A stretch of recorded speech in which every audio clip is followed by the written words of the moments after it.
Unité 1. Activité 6. B.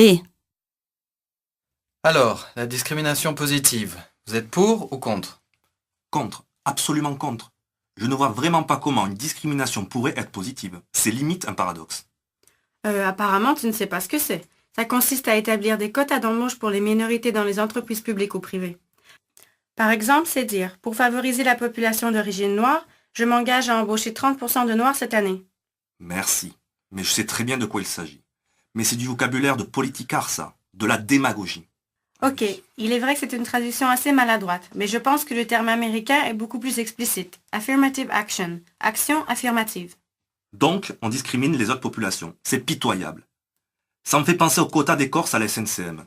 Eh bien non, je ne suis pas favorable à de telles mesures. Personnellement, je n'aimerais pas me demander si j'ai telle ou telle responsabilité parce que j'ai coché caucasien, afro ou asiatique. Julie, on ne vous a pas encore entendu. Vous êtes pour ou contre? Eh bien, pour des raisons différentes, je suis moi aussi contre la discrimination, qu'elle soit positive ou négative. Pour ma part, je pense que personne n'a besoin d'une telle discrimination, qui serait limite insultante. On sait qu'il existe de très bons professionnels dans toutes les couches de la population en France, qu'ils soient français de souche ou issus de l'immigration, ou immigrés tout court.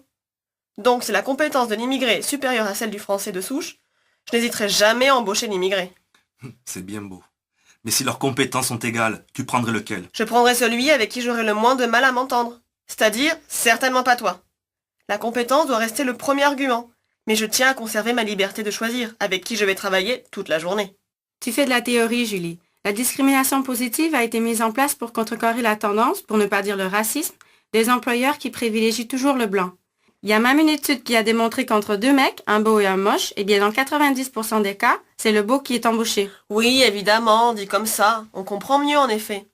Bien sûr que dans la pratique, lors d'un entretien d'embauche, il y a toujours un candidat qui sait mieux se vendre, qui fera preuve de plus de motivation ou qui aura un meilleur feeling avec le recruteur, c'est clair. Nicolas, on ne vous entend plus.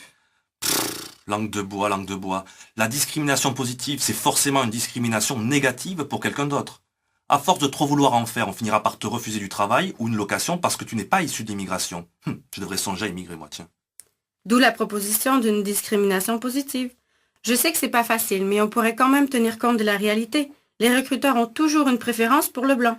De toute façon, quoi qu'on fasse, on pêchera toujours par défaut ou par excès, parce qu'une discrimination, positive ou négative, entraînera forcément une discrimination dans notre sens. C'est le système du vase communicant, en gros. Je pense qu'on devrait prendre les gens les plus compétents, point.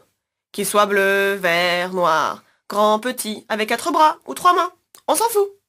Si vous mettez un quota, il y aura des problèmes inverses. Non, monsieur, vous avez bien le profil idéal, mais désolé, on cherche obligatoirement une femme, un noir ou un handicapé. Vous n'êtes aucun des trois. Au revoir. C'est une discrimination, ça aussi. Que répondre à ça? Empêcher la discrimination, quelle qu'elle soit. Je suis tout à fait pour. Mais en créer d'autres pour résoudre les premières, c'est n'importe quoi. Je suis désolé de vous interrompre, mais le temps qui nous était imparti est malheureusement terminé. Nous ne manquerons pas de revenir sur ce débat d'actualité dans une prochaine émission. Merci à tous.